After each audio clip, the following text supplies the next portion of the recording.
नमस्कार दोस्तों, इस वीडियो में हम बात करेंगे saving account versus current account और जानेंगे सेविंग अकाउंट और करंट अकाउंट में क्या डिफरेंस होता है। तो दोस्तों, सेविंग अकाउंट और करंट अकाउंट के डिफरेंस को हम दो तरीके से समझते हैं। पहला, जो बैंक में आपको फैसिलिटीज मिलती है इन अकाउंट द्वारा, और दूसरा, इनकम टैक्स पर्सपेक्टिव से। तो चलिए आई थी कि बैंक में आपको किस तरह की फैसिलिटीज इन अकाउंट में मिलती है। देखिए, बैंक ने जो सेविंग अकाउंट डिजाइन किया गया है वो सेविंग को प्रमोट करने के लिए डिजाइन किया गया है। इसलिए इस अकाउंट में आपको मंथली लिमिटेड ट्रांजैक्शंस मिलती है। यानी आप जो ट्रांजैक्शंस हैं, चाहे वो डिपॉजिट की हैं या विड्रॉल की हैं, वो आप एक लिमिटेड ट्रांजैक्शन ही कर सकते हैं मंथ में। यदि उस ट्रांजैक्शन के ऊपर आप ट्रांजैक्शंस करते हैं तो आपको जो बैंक है वो चार्जेस लगाता है। वहीं सेविंग अकाउंट में आपको इंटरेस्ट रेट मिलता है। आप ये मान के चलिए कि सेविंग अकाउंट में आपको 3 से 3.5% पर एनम के हिसाब से इंटरेस्ट रेट मिलता है। ऐसे कुछ बैंक्स हैं जैसे IDFC first bank, AU small finance bank, Bandhan bank और भी कुछ बैंक्स हैं जो आपको higher rate of interest provide करते हैं। अब चलते हैं करंट अकाउंट। देखिए, करंट अकाउंट स्पेशली डिजाइन किया गया बिजनेस एंटिटी के लिए। इसमें अनलिमिटेड डिपॉजिट और विड्रॉल की फैसिलिटीज होती है, सब्जेक्ट टू कैश डिपॉजिट। देखिए, कैश डिपॉजिट का और मिनिमम बैलेंस का करंट अकाउंट में एक डायरेक्ट रिलेशनशिप है। यानी आपको बहुत ज्यादा अगर कैश डिपॉजिट की फैसिलिटीज चाहिए तो उतना ही ज्यादा आपको मिनिमम बैलेंस मेंटेन करना पड़ेगा। तो जब भी आपने करंट अकाउंट लेना है तो आपको उस बैंक में जाके उस फैसिलिटीज के बारे में स्पेसिफिकली बताना है। और जो करंट अकाउंट का वेरिएंट में आपको ज्यादा आपके रिक्वायरमेंट के हिसाब से कैश डिपॉजिट मिल रहा है, उसी करंट अकाउंट को आप ओपन कीजिए।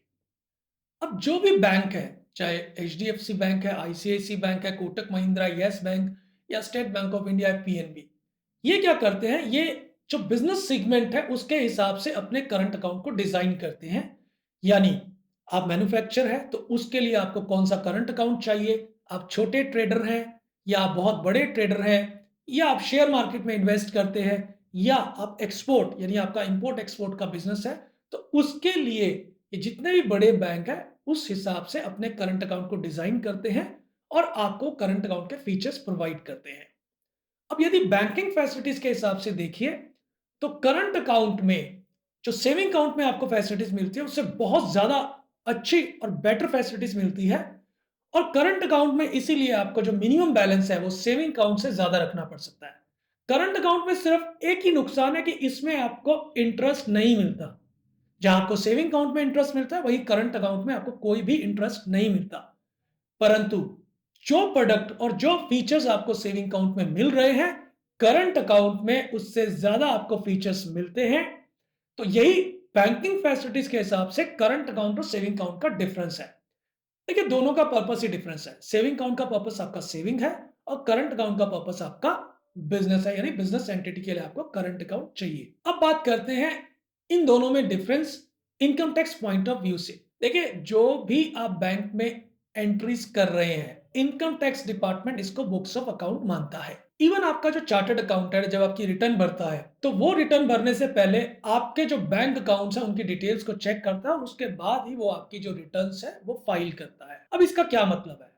देखिए, इसका सीधा साधा मतलब ये है कि जो income tax point of view से सेविंग अकाउंट और करंट अकाउंट में एक बेसिक डिफरेंस है।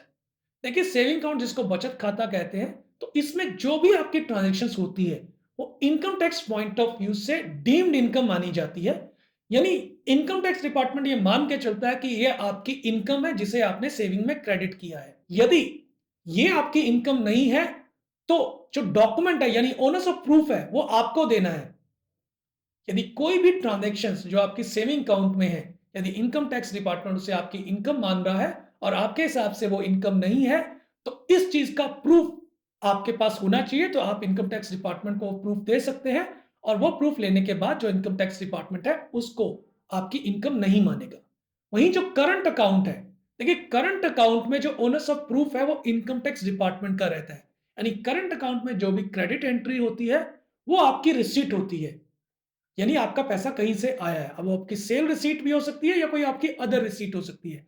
तो यदि इनकम टैक्स डिपार्टमेंट उसको आपकी इनकम मानता है तो उसके पास उसके रिलेटेड रिलेवेंट फैक्ट्स होने चाहिए जिसके कारण वो आपको इनकम मानेगा, अदरवाइज वो आपकी रिसीट ही मानी जाएगी। तो income tax point of view से सेविंग अकाउंट और करंट अकाउंट में यही एक सिंपल डिफरेंस रहता है। तो जब भी आपने अपनी कोई बिजनेस ट्रांजैक्शंस करनी है, तो वो हमेशा आपने अपने करंट अकाउंट में करनी है, वो कभी भी आपने अपने सेविंग अकाउंट्स में नहीं करनी। तो दोस्तों ये वीडियो आपको कैसा लगा? यदि आपको ये वीडियो अच्छा लगा है, तो प्लीज़ कमेंट में आप ज़रूर लिखिए और इस वीडियो को ज़्यादा से ज़्यादा शेयर कीजिए। इस वीडियो को देखने के लिए आपका शुक्रिया।